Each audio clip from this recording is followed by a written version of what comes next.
This is the Hofstra Radio Alumni Audio Yearbook. Today is August 26, 2024. Please tell us your name and the years you were at Hofstra Radio. My name is Eddie Gardner, and I was at WRHU from 2019 to 2022. Okay.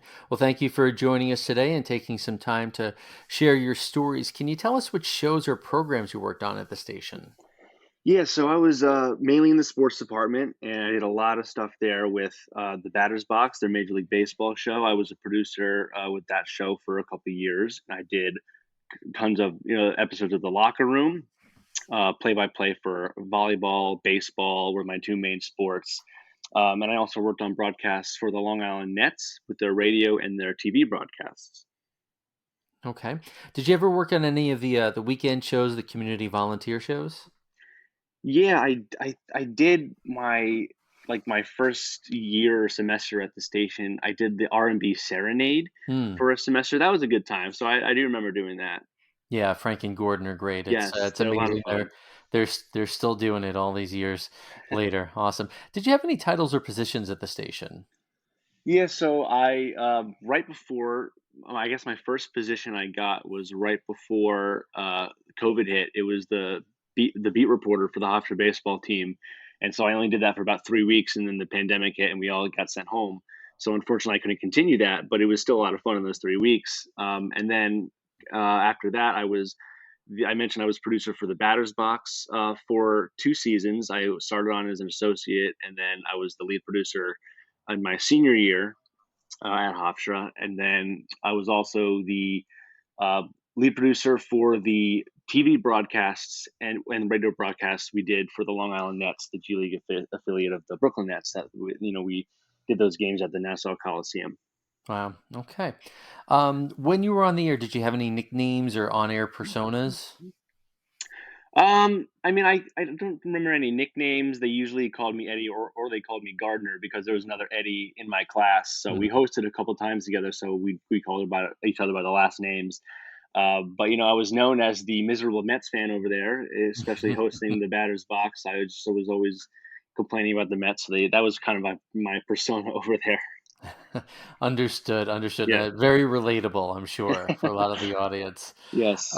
Okay, so I like to go back to the beginning, and it's a two-part question to answer, however it makes sense to you. But what was it that first brought you to the radio station? And then if you could describe it for those of us who weren't there at the same time, what do you remember about the station, about any people that you met, or what it looked like, or anything else?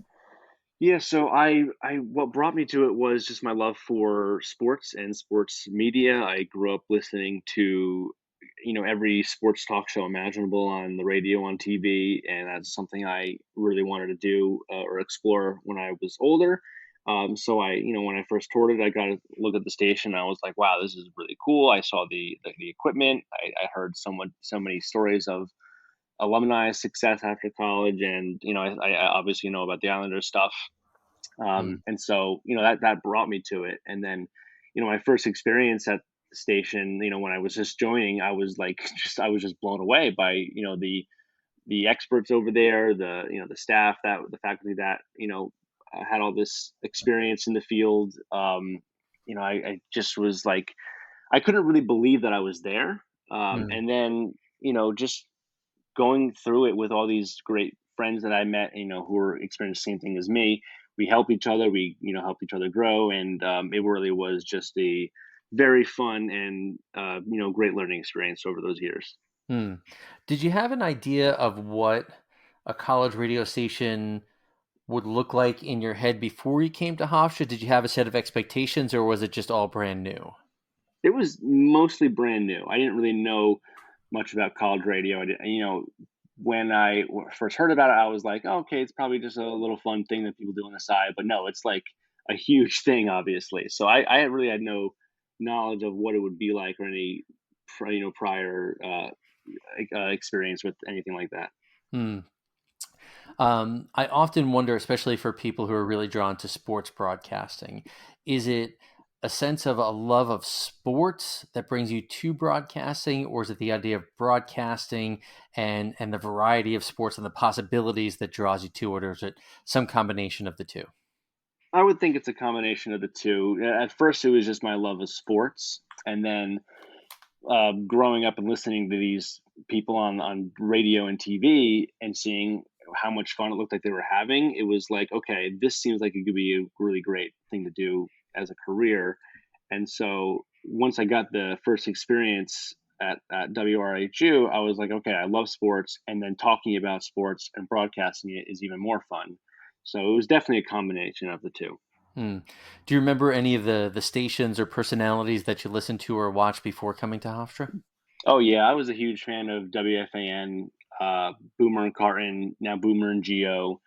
All the stuff on uh, Yes Network and ESPN and SNY, being a Mets fan and stuff like that. So listening to Gary, Keith, and Ron doing the Mets broadcast for sure got me into that. But mostly it was the radio stations like WFAN and stuff on Sirius XM my main go to for listening to sports broadcasting and stuff like that. So quite a variety of different sources and viewpoints Yeah, over time. Very yeah. cool. So I'd like to talk a little bit about the training class. Mhm. And again, walking in and doing the interview, did you have any idea what was in front of you in terms of the training class as you get started at the station? No, I didn't really know what to expect. I mean, I heard a little bit about it when I was touring, and then first joining it and doing the interview. I remember the interview; I was super nervous for it, but looking back on it, I really had no need to be nervous for it, just because they're so welcoming and fun over there. Um, but I went in there nervous and anxious and excited to see what it would be. Didn't really know what to expect, but they made it super easy and made me feel comfortable right from the start, and just felt like I belonged there. Hmm. Very cool. Do you remember who was teaching the class? Yeah, so obviously John Mullen was over there, and Bruce Avery. I believe the personnel director. I can't remember. Oh, I think it was Madison Wright. I think was the personnel director who was leading it. Hmm. So I think those are the main people who were teaching that class when I was joining. Okay. Do you remember any of the other students that you started with? Any of the people that you went through the training class with? Yeah, they're some of my closest friends today. I have group chats with them, talk to them a lot. So I name drop a couple of people. Quentin Thorne, Eddie Fitz, Blake Waldron. Those are my Will Wiggleman were my main group from WRHU, and we're still close friends today. Were you guys all quote unquote sports guys? Is that what drew you together? Yes, we're all sports guys. We all dormed in the same building together, and then we all did the program together, and we sat together in the classroom and studied together for the WRHU test. We did broadcasts together all throughout the year, so it was certainly definitely all sports. Mm. Do you remember any good pieces of advice or anything you picked up in the training class that stuck with you? Yeah, so they were telling us about all the opportunities we'd get at WRHU, and they told us to not be afraid of anything and just say yes to anything, because you never know where it could lead you. You never know what you could learn. And I took that with me, and I said yes to a lot of things I definitely didn't think I would be comfortable with, but Mm. it really was, it turned into great experiences over there. Mm. Very cool. So you go through the training class and you pass a test, I guess. Do you remember getting on the air the first time? I do, yeah. It was for a sports update on Newsline. It was my first semester at WRHU, and I remember spent hours preparing for it the day of, and like rewriting the script and rehearsing and recording. And I do remember being on there. It was a blur. It went so quick. I feel like I was speaking so quick on my update, Hmm. but then they told me afterwards, oh, it sounded great. They gave me tips to improve a little bit, what I could do better, what went well. So that was my first time on the air. And then, my first time like actually hosting something was for the batter's box later that year. And it was the same stuff. I was, practicing all day and then rehearsing to make sure I could be all good. And, but it was a lot of fun, and I remember it very well. Hmm. I want to take a moment to go back for a second. You said, working on the script for hours and preparing and rehearsing. Now, is that something that you're writing from scratch, or are you pulling from news wires or sports wires? Where are you getting the information, and how are you writing the script? Yeah, so I remember I had asked, people above me at the station, oh, any tips how to write this thing, script templates, stuff like that. So I got sent a couple of examples.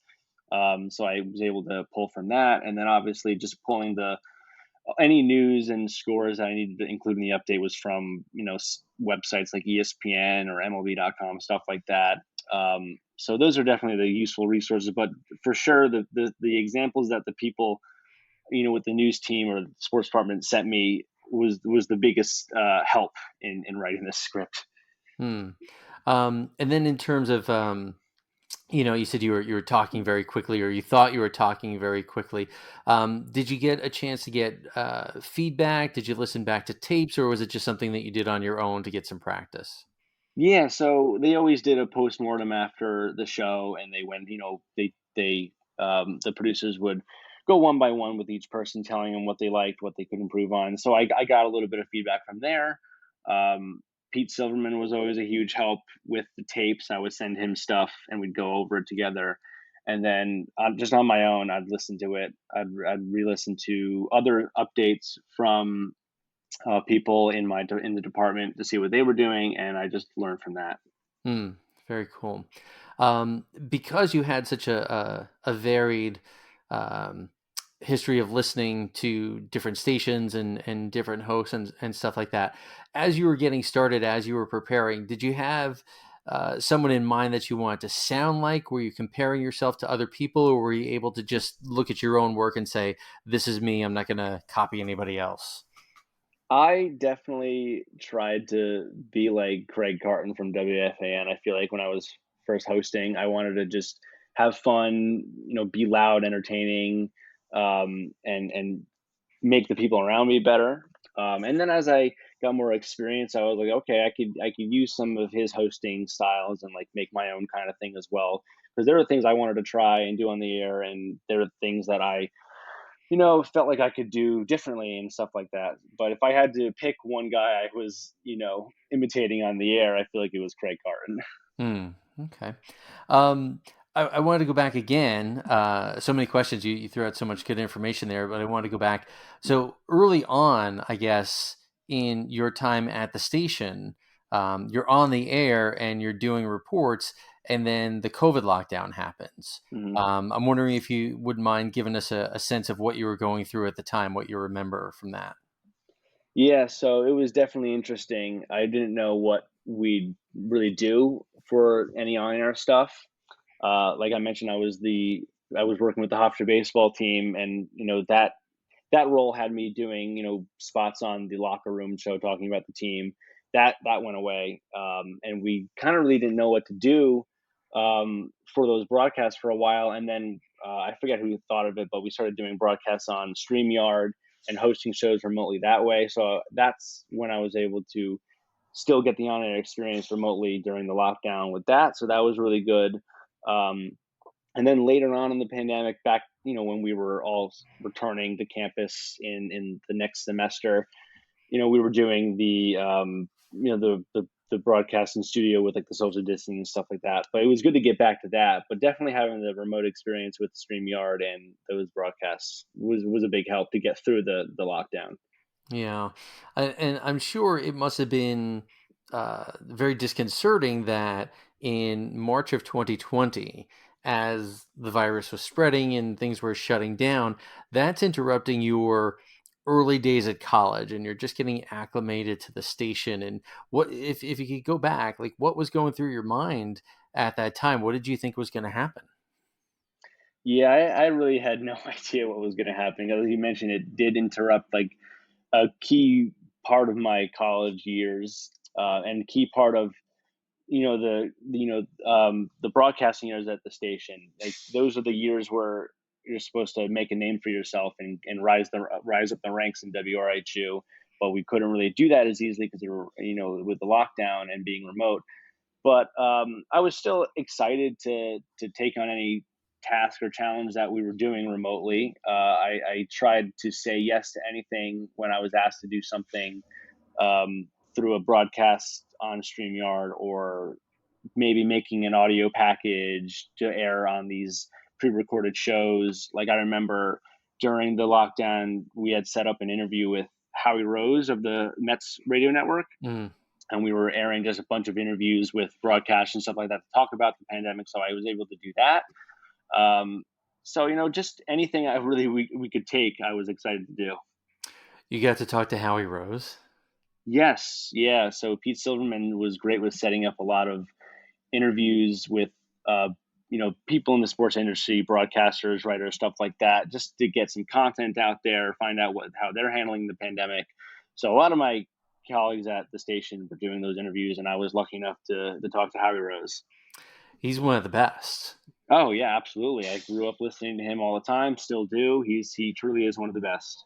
Wow, what a thrill that must have been to, because like you said, there's not much going on at the time. There's no games to Yes. report on, and here's one of the best, a Hall of Famer on every level, and you got to talk to him. What did you get from your interview with Howie? I mean, for first, he was great with kind of giving me advice on how to conduct interviews, because it was really my first like big interview. I did stuff with the athletes at Hofstra Sports and stuff like that, but nothing compares to Howie Rose, and I was definitely nervous for it. He at the beginning, I remember I think he kind of sensed I was nervous, and he told me just like, "Oh, be yourself. Try to just talk about what you love, and that's the Mets and that's sports." So that was great, and he also just gave me great insight into being a broadcaster and the challenges of that, what it was like with the pandemic, and just overall how he was able to grow his career. Wow, that's phenomenal. That's great. Good for you. That's something to treasure forever, I'm sure. Oh, absolutely. I mean, I still have the interview saved on my phone and my computer, so I'll always have that. Wow. Wow. Very cool. Very cool. So, again, forgive me for going too for deep into this, but for a lot of us who were at the station prior to your time, the idea of shifting from whatever technology you have into this remote world. What do you remember about what did Bruce and John or anybody else do to help you guys figure out how to keep the station on the air? Yeah, so I think, as I mentioned, the StreamYard was a huge thing. It was like this video platform that we were able to broadcast with, pre-record stuff like that, and then obviously doing stuff over Zoom was a big thing. But I think one of the key things was getting we aired a lot of just pre-recorded stuff. We This is the great time to show our creativity with audio packages and features, stuff like that. So I think those are the most important things. Hmm. I think one of the things that goes throughout the history of Hofstra Radio, going back, as far as anyone I've spoken to, is that there's always a sense of encouragement and experimentation, no matter what the situation. We've got to keep the station on the air. We've got to create and do new things. And there's always been this sense of, well, if you want to try it, let's try it and see what happens. Was that kind of what was happening at the station as the lockdown was happening? Yeah, definitely. This is a time where really any idea was a good idea, I think.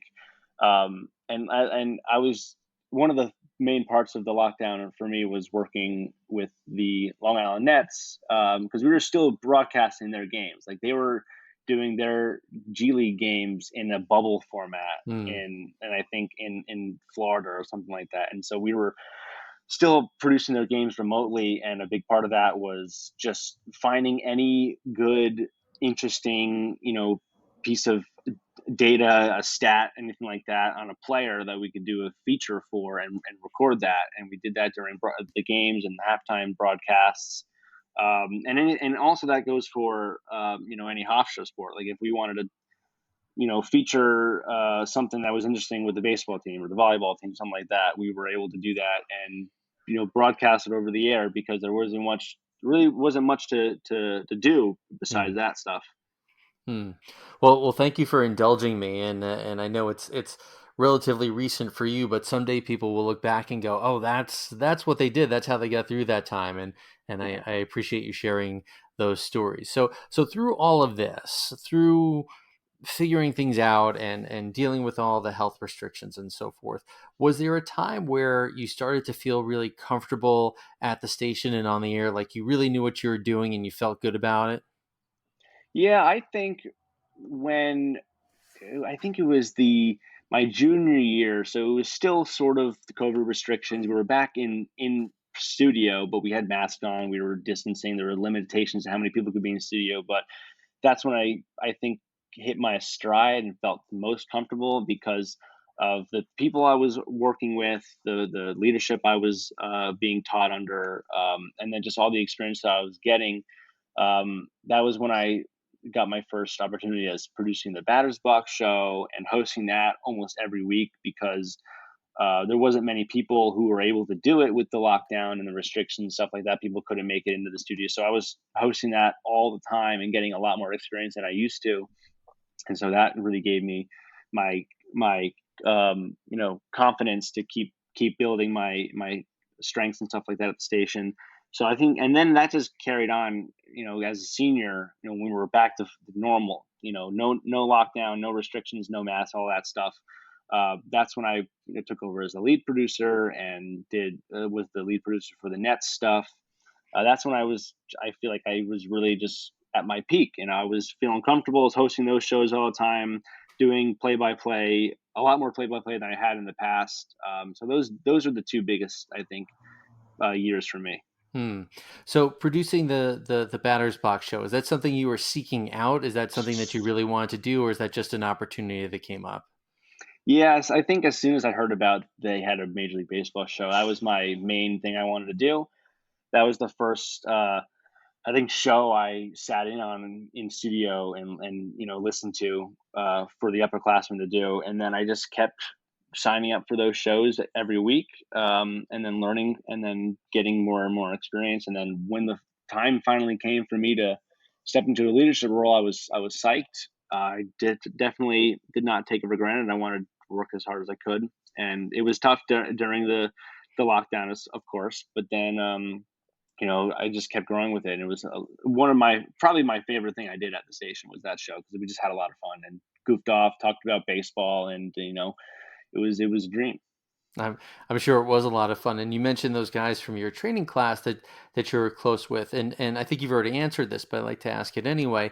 Did you feel socially comfortable at the station right away? Did it take some time, and how did the COVID stuff affect that? I definitely felt socially comfortable right away just because of the guys I was training with. We got close pretty quick, and then it was really easy to meet new people and get close with new people because we all had the same interests and we the same goals and dreams. We wanted to talk about sports and we wanted to broadcast our favorite teams, stuff like that. Um, and it wasn't really much more difficult when COVID hit.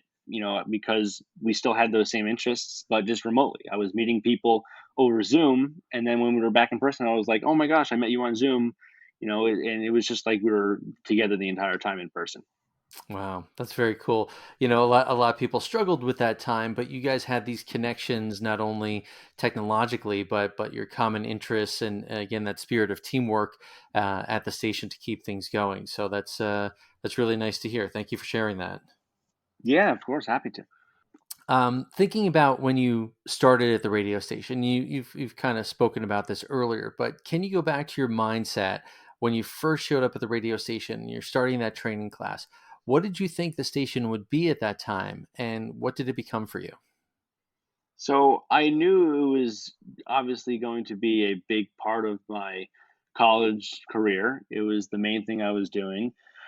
I knew it was definitely intimidating, especially whenever they talked about the Islanders. It's like, oh my gosh, they're doing it broadcast for a professional team. Like I can't do that. I'm a little 18-year-old kid. But it just like it ended up being so much more or so much easier than I thought it was going to be, and because of the amazing leadership they had there. Um, and so looking back at it, I'm like, yeah, I was nervous, but I didn't really need to be if I knew how great the people over there were and how great the hands-on experience was going to be and the amount of high tech, studio stuff they had and all that. Hmm. Wow. What a great journey. Thank you so much for sharing in detail about your early days at the station. I have a ton of other questions about upperclassmen years, and I'm hoping you have some more stories you don't mind sharing someday. Yeah, of course. We'll always be happy to share those stories. Thank you so much for taking the time. This was great. Thank you so much for having me. I love talking about it.